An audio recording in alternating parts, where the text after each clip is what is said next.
going to show you how to make this wonderful duckbill mask. The advantages of the duckbill mask are, it can cover a beard. I think it gives you a little more secure thing. It is a tied-on style mask, although you probably couldn't really do it with elastic very well. It gives you a little pocket of air to breathe so you're not feeling, and it doesn't smush down on your face and nose. I really like it much better. This is version 1, and I'm going to be doing a version 2 later where I'll actually get a nose piece in there, but I wanted to get this up on the line so people could use it. The most fun thing is that the pattern is made off of an 8.5 by 11 sheet of paper. So all you have to do, and it's all folding with very little measuring and all that. So we'll get going. Okay, here's my very first posted video on YouTube ever, and I forgot. There we go. All right, so this is how to make a duckbill mask, and out of an 8.5 by 11 sheet of paper, and we're here on ironing board cam. All right, so you're gonna mark on both sides at 1/4, 3/4. Actually, you don't really need to mark those, but you can if you want. But more importantly, you need to mark at 3, 5, 7, and you could also do a little hemming edge over here at 1/4 up from the edge. Do that on both sides. Then fold the paper in half to find the center point. Then fold it on each of those lines, matching up the edges. That'll give you a nice, straight, accurate enough line across. So fold on each of those 3 lines. Then make origami. So fold with the short side up, fold down. Actually, it doesn't really matter which side is up, and over to the line so that you get a right angle there, right up to the line. Now, take your scissors. These are my paper cutting scissors, and cut along that line on both sides, and then you get a pattern that looks like that. Okay? Now, this is material that was super cheap. Pardon the Christmas theme. And you actually, it's 44 inches wide, which is one of the standard widths of paper. And it actually turns out this is folded in half, that this will fit 1 and 2 times, so that one strip 8.5 inches wide will make you one mask minus the straps. All right, so I always iron before I cut, and so it makes life much easier. And then once you cut out that way, or rather, you can fold it in quarters along the long way, and just pin it. I would pin it for accuracy's sake, like so.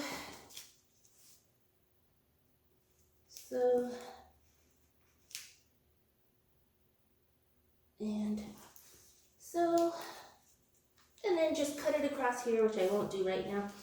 And then because it's ironed, there's creases there. You might want to reinforce each crease.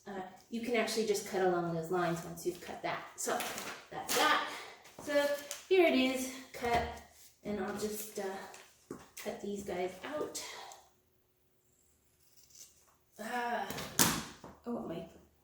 Those are my paper scissors. They won't cut cloth very well. You want to use yours, if you have a different pair of scissors. Kind of want to use cloth scissors for cloth because they'll stay sharper and do a nicer job than if you use paper scissors. So paper will dull your cloth scissors. They're a bit of trivia while I'm cutting. All right, now we're going to pause and go over to the sewing machine. Yeah. Okay.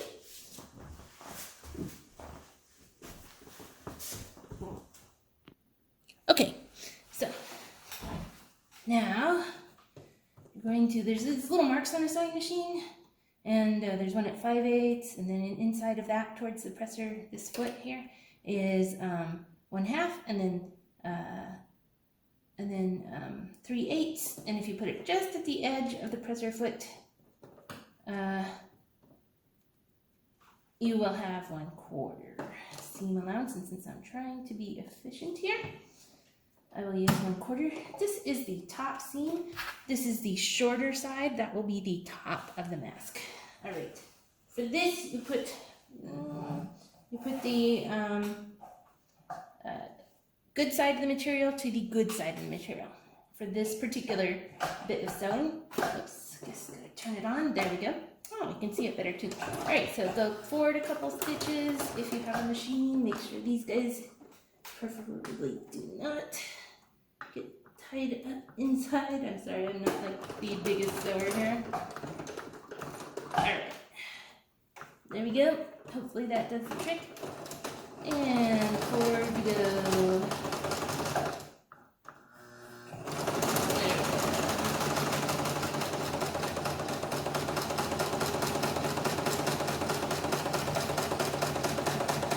Make sure it's all laid out here so you don't catch the other material there.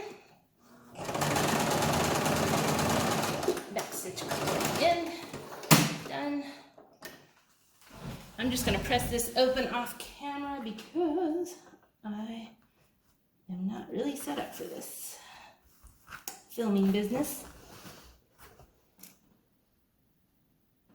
The camera is perched, the cell phone is perched on the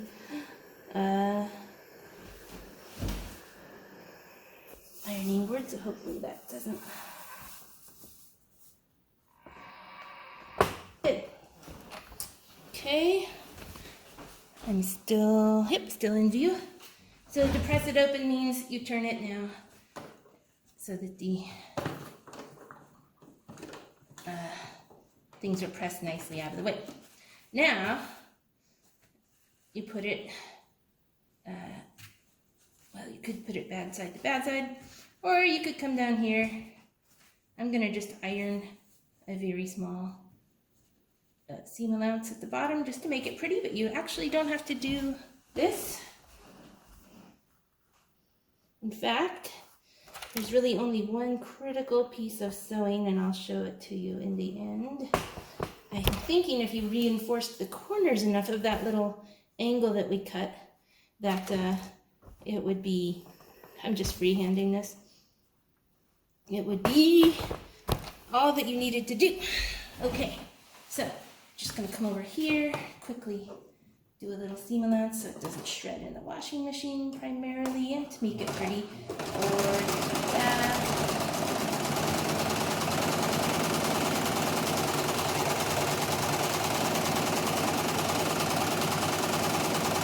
And the back stitches make it so it doesn't come out. And same on the other side. See how I ironed that seam in there, or that fold in there, so it's easy to do. Forward, get the strings out of there so they don't get tangled in your machine. Oh shoot, I forgot to cue up the nauseating guitar and chime music. Oh well.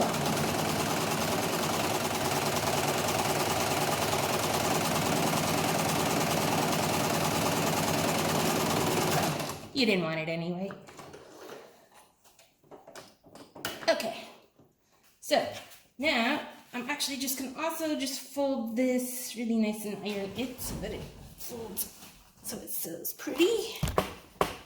There we go, like so. Now, the rest of this is actually sewn bad side to bad side.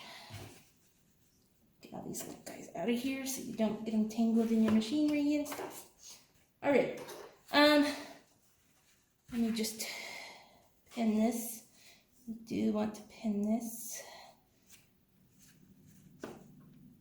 because we've got this here. You definitely want to take that into account. This does not have to be perfect, you know.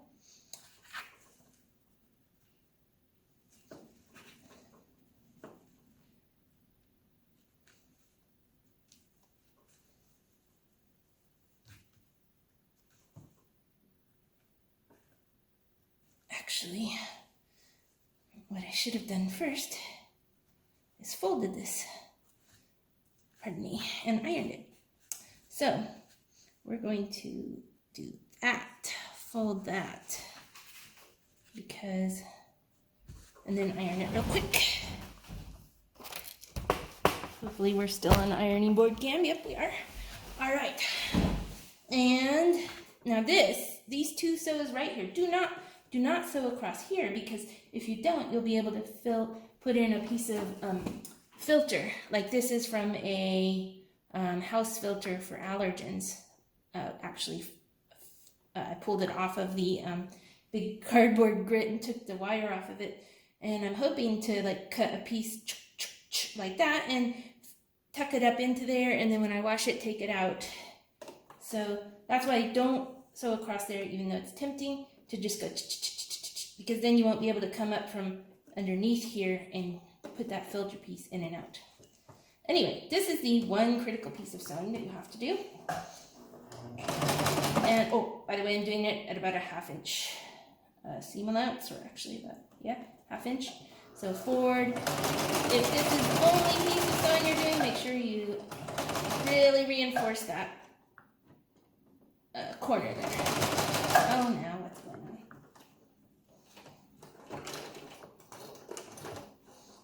Start over. All right, that's probably my pen actually. All right, so now once again, going down. We really already reinforced that, but we still want to put a double stitch here. Okay, at about 1/2 inch to 3/8 inch. Double stitch, and good. Alright, come on, there we go. Obviously not used to making videos. There. Oh, that is my bottom thread. Well, we'll pause here. Well, whoops, I forgot to, I didn't pause, I turned it off. Well, I'll have to try this video again. For now, I'm just going to try and get it up like this because I have to go to work in a minute. Okay, once again, you're doing that angle. Back stitching on the both sides there. And that worked well.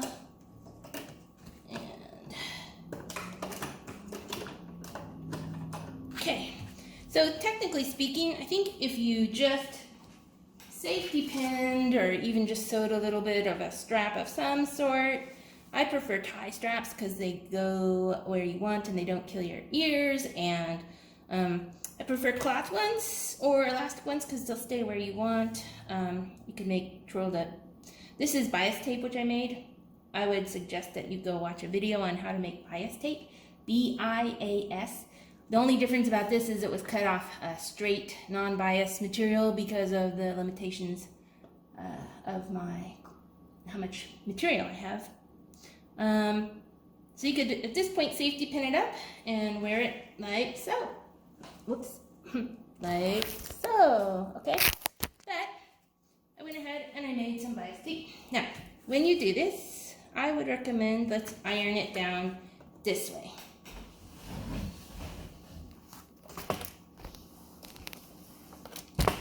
There. Oh, can I still see what we're doing? Yeah. Okay, good. Because now, where did I put that little piece of bias tape I made? Oh, here it is. Oops, gotta do one more thing here. I gotta just kind of fold this bias tape in half.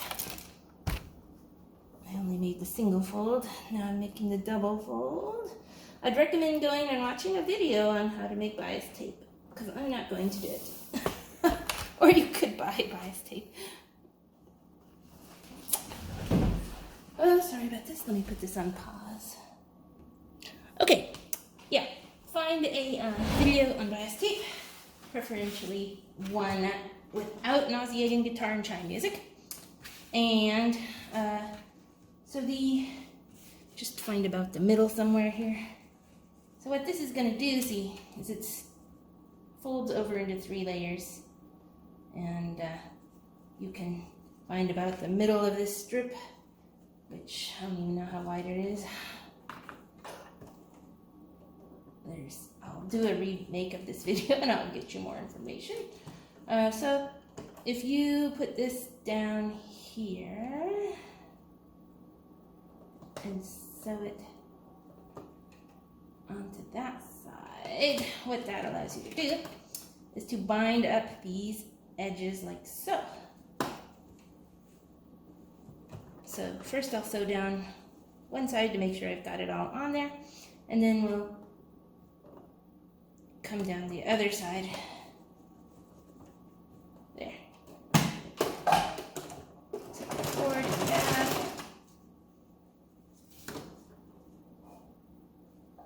So meet up the edge of the material with the middle of your binding tape. Or bias tape, whatever you want to call it. And back and stop.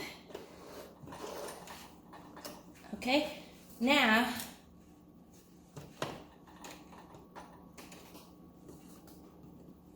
catch the other side of it for this and make sure you've got it all on there. So you don't have to do this. I mean, you could just put one piece of material over or even fold it over and hem it and then safety pin or tack something onto the corners. It really doesn't matter.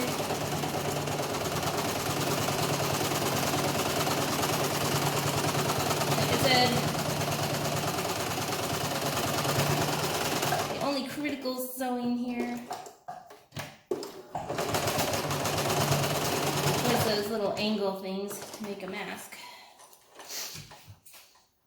Okay, so I don't have another piece right now, and I've got to go to the store, to work, to the clinic. But here's my mock-up. You're just gonna see that you have binding tape on both sides, and that gives you, this is the inside with the mask. One thing I was thinking about was that I should use a different color material on the one side, on the bad side, to indicate that that's the clean side of the mask. But you can see the fold, it's just a little harder. So I'm gonna put this on real quick.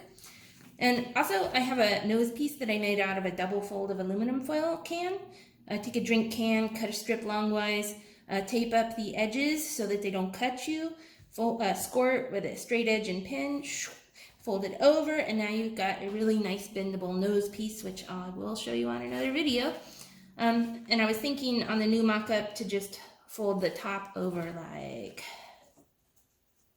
like so, and put a row of stitching. I may have to make it a little longer so that you can fit a wire or a bread tie or a aluminum can nose strip in there. Whatever, if you don't need the width, I would just go like that and do a wire or a bread can strip and cut. So very, very, very near to the edge, and you should be able to fit that on that piece of material. I'm going to just put this mask on real quick. You can see what it looks like.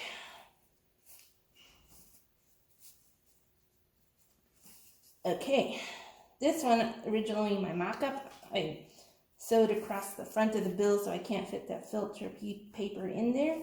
And I'm just going to switch, oops,